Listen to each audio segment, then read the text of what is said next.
पूर्व पाकिस्तानी क्रिकेटर मोहम्मद हफीज ने हाल ही में कहा था कि पाकिस्तान के पेट्रोल पंपों पर ना तो पेट्रोल है और ना ही एटीएम में पैसे। इससे पाकिस्तान के आर्थिक संकट को लेकर अब एक नई चर्चा शुरू हो गई है। माना जा रहा है कि पाकिस्तान एक बड़े आर्थिक संकट का सामना कर रहा है। इस संकट के बीच पाकिस्तान की शहबाज शरीफ सरकार ने एक ही झटके में डीजल और पेट्रोल के दाम 30 रुपए लीटर तक बढ़ाकर आम आदमी की हालत पतली कर दी है। बढ़ती महंगाई, रिकॉर्ड तोड़ तेल की कीमत और अस्थिर राजनीतिक माहौल पिछले कई महीनों से अपनी गिरती अर्थव्यवस्था को संभालने में जुटा पाकिस्तान फिलहाल तो इसमें सफल होता नहीं दिख रहा है। इससे दुनिया के सबसे ज्यादा आबादी वाले देशों में से एक और भारत के इस पड़ोसी देश के सामने श्रीलंका की तरह आर्थिक संकट के दलदल में फंसने की आशंका अब गहरा गई है। तो चलिए ऐसे में जानते हैं कि पाकिस्तान के इस गहरे आर्थिक संकट के पीछे की वजह क्या है, पाकिस्तान में हालत किस कदर खराब हैं और पाकिस्तान इन सब से निकलने के लिए वो कौन से कदम उठा रहा है। नमस्कार, मेरा नाम है प्रियांशु सिंह और आप देख रहे हैं खबर विभाग। गहरे आर्थिक संकट में फंसते पाकिस्तान की शहबाज शरीफ सरकार ने पाकिस्तान में सभी पेट्रोलियम प्रोडक्ट्स की कीमत को 30 रुपए प्रति लीटर बढ़ा दिया है। इसके साथ ही वहां पेट्रोल डीजल की कीमतों ने अब तक के सारे रिकॉर्ड तोड़ दिए हैं। इस बढ़ोतरी के साथ ही पाकिस्तान में 1 लीटर पेट्रोल की कीमत 180 रुपए, डीजल की कीमत 174 रुपए और केरोसिन की कीमत 156 रुपए प्रति लीटर हो गई है। पेट्रोल डीजल की कीमतों को बढ़ाए जाने के ऐलान के बाद पाकिस्तान के कई पेट्रोल पंपों पर लंबी लाइन लगी नजर आई। हालिया बढ़ोतरी के बावजूद पाकिस्तान सरकार अब भी डीजल पर प्रति लीटर 56.71 रुपए, पेट्रोल पर 21.83 रुपए और केरोसिन पर 17.02 रुपए के खर्च का बोझ खुद उठा रही है। इसका मतलब है कि सब्सिडी में कमी की अभी बहुत गुंजाइश है। अगर पाकिस्तान को आईएमएफ से कर्ज लेना है तो उसको फ्यूल सब्सिडी पूरी तरह से खत्म करनी होगी। इसका बोझ आम लोगों पर पड़ेगा। दरअसल पाकिस्तान अपनी अर्थव्यवस्था को बचाने के लिए इंटरनेशनल मॉनेटरी फंड यानी आईएमएफ से राहत पैकेज पाने की कोशिशों में जुटा हुआ है। 26 मई को पाकिस्तान और आईएमएफ के बीच हुई बैठक में $900 मिलियन के कर्ज के लिए सहमति बनी है, लेकिन इसके लिए आईएमएफ ने पाकिस्तान के सामने फ्यूल और बिजली पर दी जा रही सब्सिडी को खत्म करने की शर्त रख दी है। पाकिस्तान ने आईएमएफ से 2019 में $6 अरब की सहायता पाने के लिए करार किया था। इस सहायता राशि में से $3 अरब अब भी जारी नहीं किए गए हैं और इसकी $900 मिलियन की एक किश्त को जारी करने के लिए ही पाकिस्तान आईएमएफ को मनाने में जुटा हुआ है। पाकिस्तान सरकार आईएमएफ से कर्ज पाने के लिए अब आम जनता पर महंगाई का बोझ डाल रही है। पेट्रोलियम उत्पादों के दाम बढ़ने से पाकिस्तान में और ज्यादा महंगाई बढ़ने की संभावना जताई जा रही है और अब तो पेट्रोल डीजल के बाद पाकिस्तान की जनता को अब बिजली भी रुलाने वाली है।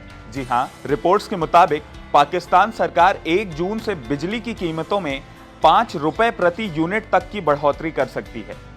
माना जा रहा है कि बिजली की कीमतों में कुल 12 रुपए प्रति यूनिट तक बढ़त हो सकती है, जिसमें 5 रुपए प्रति यूनिट बिजली सब्सिडी खत्म करने से बढ़ेंगे। इससे पहले पिछले महीने भी पाकिस्तान में बिजली महंगी हुई थी और प्रति यूनिट 4.80 रुपए की बढ़ोतरी की गई थी। रिपोर्ट्स के मुताबिक हाल के महीनों में पाकिस्तान में गैस, कोयला और फर्नेस ऑयल पर चलने वाले कई बिजली संयंत्रों को बंद कर दिया गया है, जिससे भारी गर्मी के मौसम में लोगों को वहां बिजली कटौती का सामना करना पड़ रहा है। तो वहीं नकदी की तंगी से जूझ रहे पाकिस्तान के विदेशी मुद्रा भंडार इस महीने गिरकर $10.1 अरब रह गया है। इतने कम विदेशी मुद्रा भंडार का मतलब ये है कि पाकिस्तान के पास पेट्रोल डीजल समेत जरूरी चीजों के इंपोर्ट के लिए सिर्फ 2 महीने का ही पैसा बचा हुआ है। पाकिस्तान का विदेशी मुद्रा भंडार लगातार घटता जा रहा है। 6 मई को ये $16.4 अरब था, जो कि दिसंबर 2019 के बाद से उसका सबसे कम विदेशी मुद्रा भंडार है। ऐसे में पाकिस्तान को बड़े आर्थिक संकट से बचाने के लिए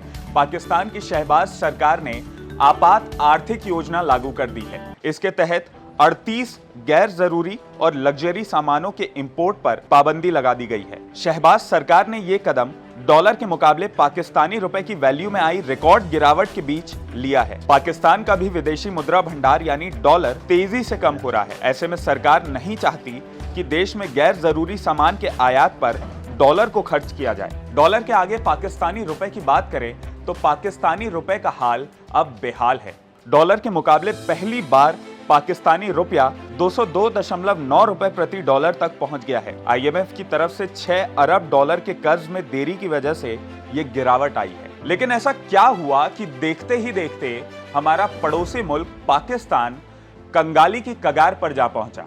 चलिए समझते हैं। पाकिस्तान भी श्रीलंका के रास्ते पर चलते हुए आर्थिक सहायता के नाम पर चीन से मिलने वाले अरबों डॉलर के कर्ज जाल में फंस गया है। वर्ल्ड बैंक की एक हालिया रिपोर्ट के मुताबिक पाकिस्तान दुनिया के 10 सबसे बड़े कर्जदारों में शामिल हो गया है। आलम यह है कि चीन पाकिस्तान को सबसे ज्यादा लोन देने वाला देश बन गया है। पाकिस्तान फाइनेंस मिनिस्ट्री के मुताबिक 2013 में पाकिस्तान का बाहरी लोन 44.35 अरब डॉलर था, यानी करीब 8.87 लाख करोड़ पाकिस्तानी रुपए, जिसमें से 9.3% चीन का हिस्सा था। तो वहीं IMF के अनुसार अप्रैल 2021 तक ये बाहरी लोन बढ़कर 90.12 अरब डॉलर यानी 18 लाख करोड़ पाकिस्तानी रुपए हो गया है, जिसमें से चीन का हिस्सा बढ़कर 27.4% और 24.7 अरब डॉलर यानी करीब 4.94 लाख करोड़ पाकिस्तानी रुपए हो गया है। माना जाता है कि चीन ने पाकिस्तान समेत कई देशों को अपने कर्ज जाल डिप्लोमेसी में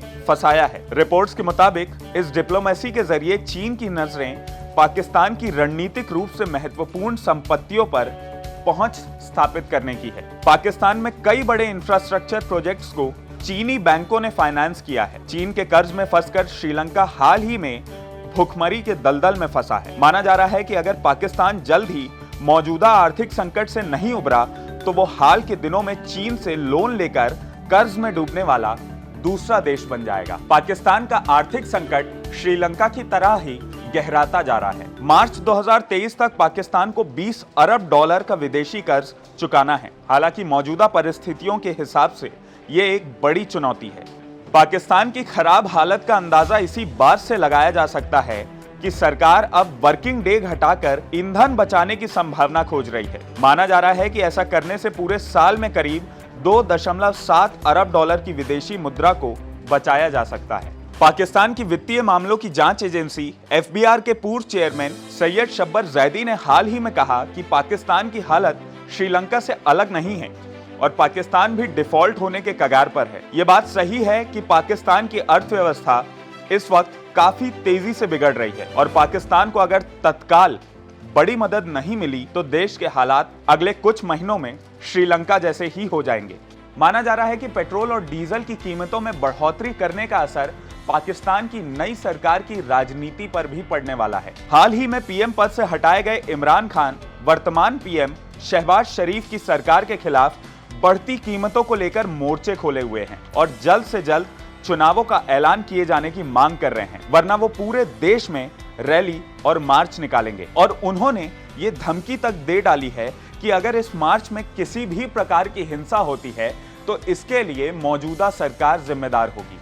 ऐसे में पाकिस्तान की सरकार के लिए आगे कुआं तो पीछे खाई वाली स्थिति पैदा हो गई है। क्या आपको लगता है कि पाकिस्तान इस कर्ज जाल से और इस आर्थिक संकट से बाहर निकल पाएगा या उसकी स्थिति भी श्रीलंका के जैसे हो जाएगी? आप हमें कमेंट करके जरूर बताएं।